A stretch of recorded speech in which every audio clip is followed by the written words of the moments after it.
Licha chilishabananga manyaga ngenza zafaran eranga mbategeza mu subscribing ku Showaman TV okufuna amawulire gonna aga entertainment amawulire aga sports lugambo kirwo yagala okumanya ku muyimbiwo ku serebu ku muntu owenjawulo musambi kyo omupira abikolera o subscribe byona byono jabisangayo omukwano jeguli o mama jeguli zenkakasi zera ndabyeko mama jeguli mwana watu jeguli ondazenti jeguli zenkakasi zera ndabyeko mama jeguli yeah.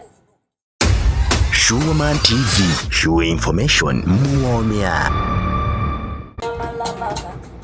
Oba masanyo mpera mu bandali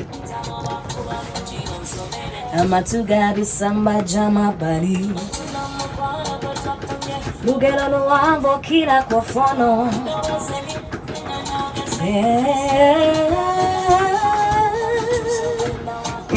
sweethearty yatamira sweethearty into ya sweethearty omwana yachiteka mu ati kale baka mpite sweethearty omwana yatamira sweethearty mbukale baba mpita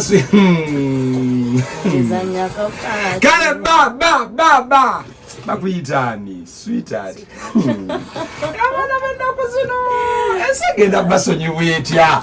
Ladies and gentlemen, introducing to you the one and named Zafaran Kuruba Kolebro da Chikazizo aziri musambo kingire kitundu kyesawo kubera ngambo munana ekitundu muwerere nnyo abaana banna ali ngambe bula musambo kwere ekitundu kyesawa nubalabanga bapakuka tegeeza ki ngambo munana ekitundu Zafaran mwali mu nyumba Zafaran sokubuze kubawuliza balubogola Simba right now. Abawuliriza abalubogola Simba muna mbabuzaako Idi Mubaraka banange kazi Idi Mubaraka badamonti Fadhil Lai Taala bobugalo bana ebintu ebyo mbitegeera mufumbiddewa mufumbiddewa leero tugenda bera ku 7 no ati ako keka kuweso omuche abasiramu bagikozesanga ko baga Idi Mubaraka musiramu noza amina ne baga vamolayi baba jikoza sanga kola Idi Mubaraka noza amina bagamba vayo Peter vayo twagala oba Jamiru wa welo abantu basimba manyiba mativu atenda basanyufu yo kibali jibesize okweranga bawiza rubogola Simba kuulirako for the first time mutoka malira one. Yes, abantu basimba babuze kongo babuza ko gwo mulundi ogusooka ogwatoka malirawo. Abawuliriza basimba mwena mbabuzaako amanya gange nze Zafaran okuva mu Swangz Avenue era nga nesimye okubeera wano olwaleero abafunye ebirungi nsanyukana mmwe era nembebaliza Katonda n'abafunye ebisoomoozo tubasabira mukama bibavonosa. I know mulimu katisazi ngoleo mukuteni muko omusajja ku Idi ebikusoomozebwa okuba ito okusoomozebwa anti kati waliwo haji kulunako yabulira namba omuntu waliyo namba I know kati ngali wano namba 2 abukuta bamulize no chokayo na yawereze ennyama. Alright, tulina Zafaran na olunaku olwaleero abatuliriza balubogola Simba na oli signed by under Swangz Avenue. Swangz Avenue yerimu ba Vinka ba Wininwaji waliyo mulala Azawi bebu Elijah Chitaka beba yimbi bana then nawe nsanzo kulaba omulundi ogusooka wano okusokera dala nyine ebibuuzo ebiwulira ko dala naye tugenda biva kumu ebina babikulemeredde ngonzize bali mu ati ng'okubanyate ebidongo bitandika ddi kubanga nze mpulaba gusooka wano and ebidongo mbiruddemu oli myaka ngana obuyimba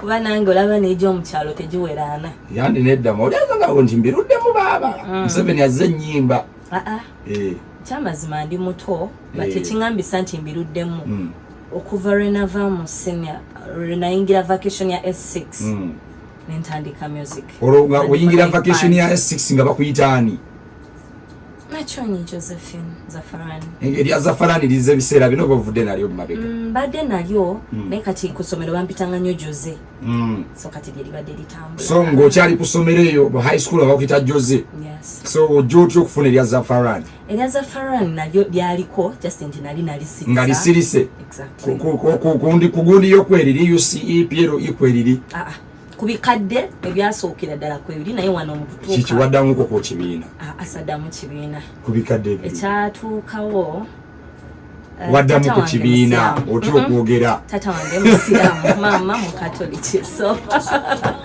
natuuka nosobola okugamba abantu tinaddamu ekibiina kwakugamba nti kubikadde biri then ebipya kati documents enkadde nti tubala kindergarten olyeyo dekeya kuliko zafaran kati wano P7 bichuke mama we erinnya eryo yali agala erya zafarani tata lyantuuma tata lyantuuma deni mama antuma Josephine nakutuma Josephine yes.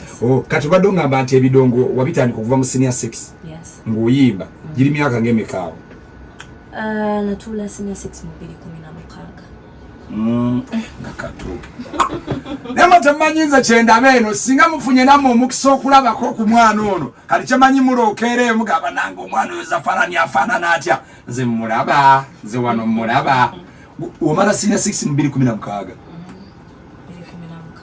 kito oli myaka 16 kati kito ne 16 kati bino ebintu byoyingiddemu eby'abantu abakulu omwana omuto okubanga oyimba bambuuza olaga wangenda wa sweetheart bampita sweetheart nga bya kintu kikulu nnyo ate ng'oli kato wali badde oyimba nyimba za baferistar the superstar ngalamire taata ati munayo oli muto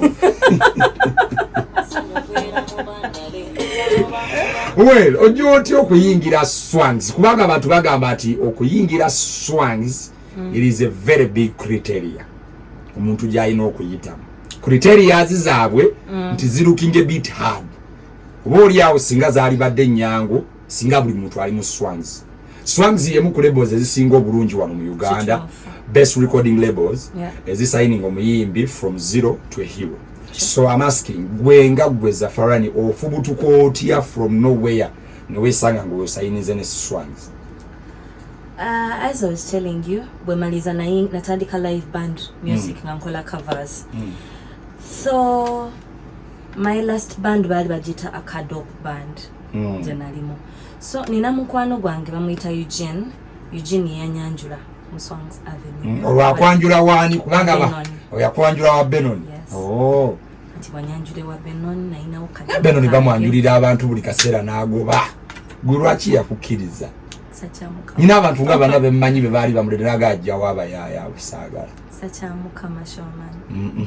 Sakyamukama kyenyezo kugamba. Tulete Bible osolo kirayire ekyo tikisaaje.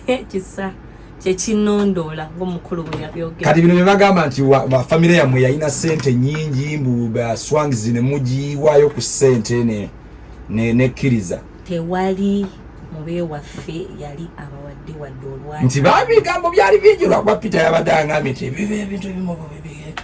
Ne nja tubeere kale ekyamazima sente timuyina pitirive wammwe. Ayi nokwata musula mutya. Nabiwulira nga tonnabanga kujja wano nga sente gyeziri baga nti mwakwata ekisawo ne mukitwala ku swangz ne bagamba omwana ku ddoboozi eddungi lyalina yeetaaga mmwe n'ekisawo kye kino mumukwateko kati akusiima busiimi from nowhere nga bakuleese tugeze nkuleese mugambye mwami Beno ne ono ye zafarani ayimba bulungi naga yenkusayinize just like that. Kyatandika kitya. I remember it was 28th December twali kumbaga. But I think yamugamba yali so you're narrating the story on how you exactly how I got there. Yes. So amugamba nina omwana wano naye mulungi nali kuwerezaako kulikwatako n'olaba vocally. Chote yali vocally. Vocally nange gyengamba. So ngangamba ngangamba zafomanyi so compare ebifaananyi byo. Peza ebifaananyi bwolabanga naawe shuwa. Ngoli eyogati kiyita kino ngala kino shuwa. Kati nanga mpereza ebifaananyi byo. N'olyoka ogenda ku kamera ne weemoola otinoga kino kibi. Wekuba ekirala nga nedda kino sinyumye. Nalinayo mu store. Ng'olina watereka kulaba. Omanyi weetegamu kono genayo ku photoshoot. So nga ninayo kademo kange. Nalina voicing y'akayimba nga bakayita binyuma. And twakwatangayo bu clips nga tukola performances za live band. So nabonga muweereza kangamba ekamuweereze at first yambulira kikyagoba yangamba nina kyenkubalira naye saba Katonda kikole kitemu nze mbivaako oli eyo osaba ssaala olwo saba ssaala kinsiraamu nkatuliki nze simanyi nagamba wagatanga byonna saba nsiraamu nkatuliki bwe kiba nga kirungi gye ndi nga kikuweesa ekitiibwa osooka n'ogira ssabo ne ligaana n'ogira nkatuliki neera sabo simanyiyo nnyo nange ogambye kyonna gwe wayasabanga kyonna nemanya nti kyonna kasita kiba nga kirimu katonda nosabose nga mukama katonda bajajja mukwate munyweze so akati ogenzeyo aweereza ku bifaananyi abonekaddemu ebyo sibiriimu awo sinnabimanya kuba yaŋŋamba saba bwe kiyitamu nja kukubuulira so ku first January ankubira ngamba zafa kunze kikyate ngamba bino myayagala kulaba kunze ate wamukuta wali mungoye ki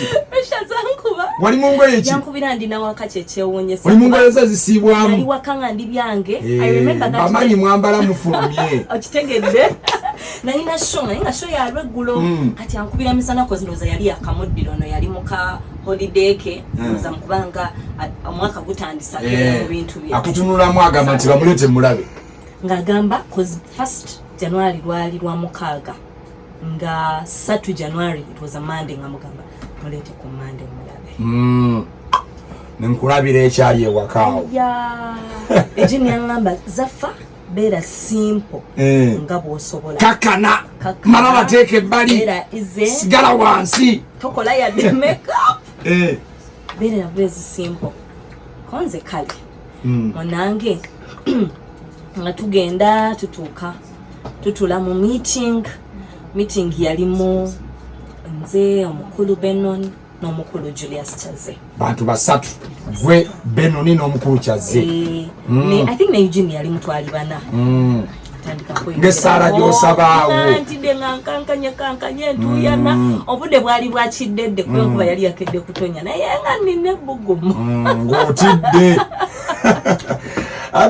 tulina zafarani olunaku olwaleero from Swangz Avenue. She's the diva behind Jeguli.